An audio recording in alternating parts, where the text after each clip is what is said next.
Resort ಸಕಲಾಗಿದೆಯಪ್ಪ. ಹೌದು sir, ಮುಂಚೆ ಹಂಗಿರ್ಲಿಲ್ಲ. ನಾನ್ ಬಂದ್ಮೇಲೆ ನೋಡಿ ರೆಸಾರ್ಟ್ ಚೆನ್ನಾಗಿರೋದು.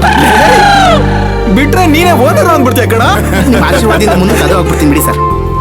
ಇವ್ರನ್ನ ನಂಬ್ಕೊಂಡ್ರೆ ರೆಸಾರ್ಟ್ ಓನರ್ ಅಲ್ಲ, ಕ್ಲೀನರ್ ಆಗಿನೂ ಇರೋದಕ್ಕಾಗಲ್ಲ. ಮೇಡಮ್ ಒಂಚೂರು ಈ ಕಡೆ ಬಿಡಿ. ನಿಧಾನ ನಿಧಾನ ನಿಧಾನ. ಯಾವ್ದು ಸರ್ ಲಗೇಜು? ಆ ಕೈಯಲ್ಲಿರೋದು ತಲೆ ಮೇಲೆ ಮೊದಲನೇದು. ಓಕೆ ಸರ್, ಇಟ್ಬಿಟ್ಟು ಬಂದ್ಬಿಟ್ಟು. ಹೋಗಿ ಹೋಗಿ ನಿಧಾನ. ಸರಿ ಸರ್. ಸಿಂಗಾರಿ, ಜಾಗ ಇಷ್ಟ ಆಯ್ತಾ? ಹಾ, ಇಷ್ಟ ಆಯ್ತು ಚಿಕ್ಕ ಯಜಮಾನ್ರೆ.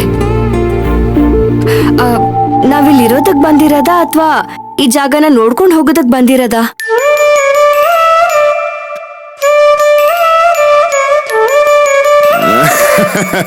ಅಲ್ಲ, ನಾವ್ ಈ ಜಾಗದಲ್ಲಿ 2 ದಿನ ಇರೋದಕ್ಕೆ ಅಂತಾನೆ ಬಂದಿರೋದು.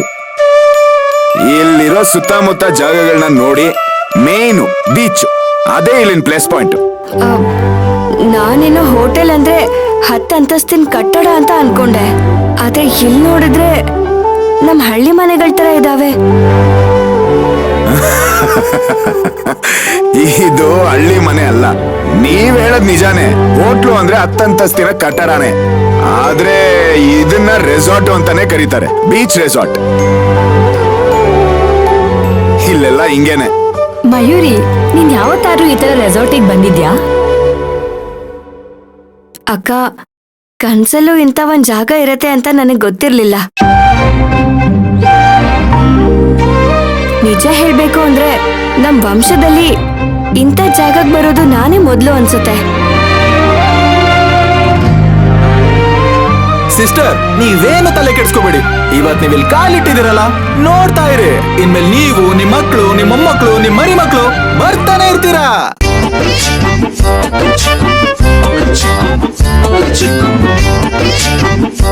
ಹೌದು ಮೇಡಮ್, ಯೋಚನೆ ಮಾಡ್ಬಿಡಿ.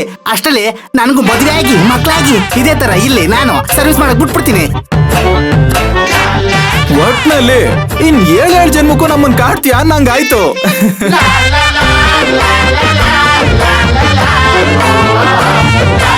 ಮಯೂರಿ, ಇದು ರೆಸಾರ್ಟ್. ನಾವಿಲ್ಲಿ ಎಂಜಾಯ್ ಮಾಡೋದಕ್ ಬಂದಿರೋದು. ಅದ್ಬಿಟ್ಟು ಮನೆ ಅನ್ಕೊಂಡು ಬೆಳಿಗ್ಗೆ ಎದ್ದ ತಕ್ಷಣ ತಿಂಡಿ ಮಾಡೋದು, ಬಟ್ಟೆ ಒಗೆಯೋದು, ಅಡ್ಗೆ ಮಾಡೋದೆಲ್ಲ ಮಾಡಕ್ ಹೋಗ್ಬೇಡ. ಎಲ್ಲಾ ಕೆಲ್ಸನೂ ಇಲ್ಲ ಅವರೇ ಮಾಡ್ತಾರೆ. ಅರ್ಥ ಆಯ್ತಾ? ಸರ್, ನಿಮ್ದಿದೆ ರೂಮು. ಹಾ, ಥ್ಯಾಂಕ್ ಯು. ಸರ್, ನಿಮ್ದು ಅಲ್ಲಿದೆ, ಬನ್ನಿ. ಬಾ.